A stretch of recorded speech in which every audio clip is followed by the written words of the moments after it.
बीरबल की खिचड़ी। बीरबल्स खिचड़ी। बीरबल बादशाह अकबर के नवरत्नों में से एक थे। वे बादशाह को उचित परामर्श देते थे। उनके अनेक किस्से प्रसिद्ध हैं। उन्हीं में से एक घटना को इस पाठ में बताया गया है। Birbal was one of the 9 gems of King Akbar. He gave the right counsel to the king. His many stories are famous. One of those incidents has been talked about in this chapter. बादशाह अकबर के दरबार में अनेक मंत्री और दरबारी थे। बीरबल भी उन दरबारियों में से एक थे। वे बहुत ही होशियार और अक्लमंद व्यक्ति थे। बादशाह हर काम के लिए बीरबल की सलाह लेते थे, इसलिए वे बीरबल को बहुत चाहते थे। एक बार की बात है, जाड़े का मौसम था।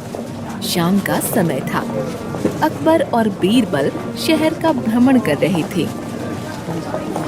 भ्रमण करके वे राजमहल लौटे। महल के सामने एक तालाब था। तालाब के चारों ओर बड़ा सुंदर उपवन था। बादशाह ने पानी में हाथ डाला और कहा, ओह, कितना ठंडा पानी है। फिर उन्होंने बीरबल से पूछा, बीरबल, क्या इस पानी में कोई नहा सकता है? जहाँपना, बहुत से लोग सवेरे ठंडे पानी से नहाते हैं। ये तो आदत की बात है। अच्छा, क्या कोई रात भर इस तालाब के पानी में खड़ा रह सकता है? जहाँपना, हमारे राज्य में ऐसे बहुत लोग हैं जो मुश्किल से मुश्किल काम कर सकते हैं। ठीक है, सारे राज्य में ढिंढोरा पिटवा दो कि जो आदमी रात भर इस ठंडे पानी में खड़ा रहेगा, उसे सोने की 100 मुहरें इनाम में दी जाएंगी। अगले दिन सारे राज्य में ढिंढोरा पिटवा दिया गया। एक गरीब आदमी ने यह ऐलान सुना। उसने सोचा, थोड़ी ठंड सह लूं तो 100 मुहरें मिल जाएंगी। इससे मेरी गरीबी दूर हो जाएगी। उसने यह बात बादशाह तक पहुंचवाई। बादशाह ने उसे बुलवाया। उसी रात वह महल में पहुंचा और तालाब में उतरा। पानी बहुत ठंडा था। उसे बहुत ठंड लग रही थी। उसने चारों ओर देखा। उसे वहां पर एक सैनिक के अलावा और कोई भी नहीं दिखाई दे रहा था। राजमहल के एक कमरे में एक बत्ती जल रही थी। उसने सोचा, एक ही रात की तो बात है, बत्ती बुझ जाएगी और सवेरा हो जाएगा। थोड़ी सर्दी सह लूंगा तो मेरी गरीबी दूर हो जाएगी। सोचते सोचते उसने रात गुजार दी। सवेरा हुआ। बीरबल ने आकर उसे गरम कपड़े पहनाए और गरम गरम खाना दिया। फिर उसे घर भेज दिया।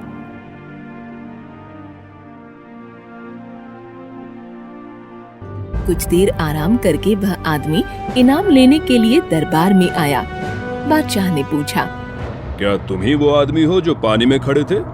बताओ, तुम इतनी ठंड में पानी में कैसे खड़े रहे? उसने कहा, जहाँपना, मुझे ठंड तो बहुत लग रही थी, पर मैंने महल में जलती बत्ती को देखते देखते रात बिता दी। तभी एक दरबारी उठकर बोला, जहाँपना, ये तो राजमहल की रोशनी की गर्मी की वजह से पानी में खड़ा रहा। इसको इनाम कैसे मिल सकता है? ठीक है, इसे इनाम नहीं मिलना चाहिए। गरीब बेचारा उदास मन से घर लौट गया। बीरबल चुपचाप खड़े रहे। उन्होंने भी कुछ नहीं कहा।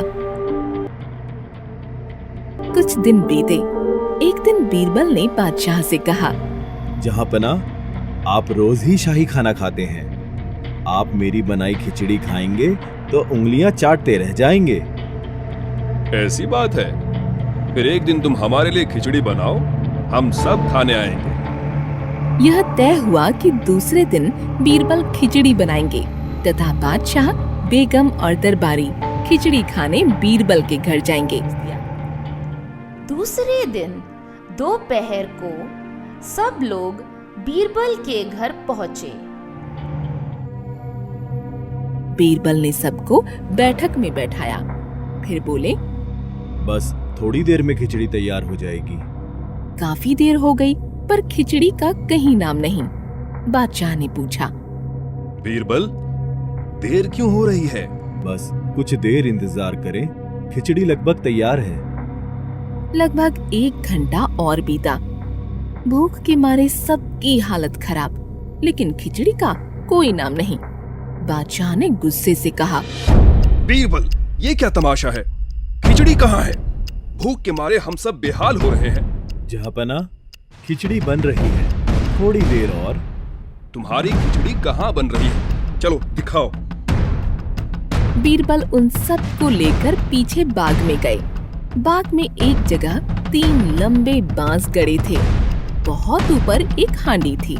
नीचे जमीन पर थोड़ी सी आग जल रही थी। उसे देखकर गुस्से में भी बादशाह अकबर हंस पड़े और बोले, अरे ये क्या बीरबल, हम तो तुम्हें अक्लमंद समझते थे। हांडी इतनी ऊपर है और आग एकदम नीचे। इस आग से खिचड़ी थोड़े ही पकेगी। जरूर पकेगी आलमपना। आग की गर्मी हांडी तक पहुंच ही नहीं सकती। बिना गर्मी के खिचड़ी कैसे पकेगी? जहांपना, पहले मैं भी यही सोचता था, लेकिन तालाब में खड़े आदमी को राजमहल की रोशनी से गर्मी मिल सकती है, तो ये आग हांडी तक कैसे नहीं पहुंचेगी? यह सुनकर बादशाह अकबर की समझ में आ गया कि बीरबल क्या कहना चाहते हैं। उन्होंने कहा, बीरबल, सच में तुम बहुत बुद्धिमान हो। एक दरबारी के कहने पर मैंने उस गरीब को इनाम नहीं दिया। तुम कल उसे दरबार में बुलाओ, हम उसे इनाम जरूर देंगे। दूसरे दिन वह गरीब आदमी राजमहल में आया। बादशाह ने उसे सोने की 100 मुहरें दी और बहुत से कपड़े दिए। यह देखकर बीरबल मन ही मन मुस्कुरा रहे थे।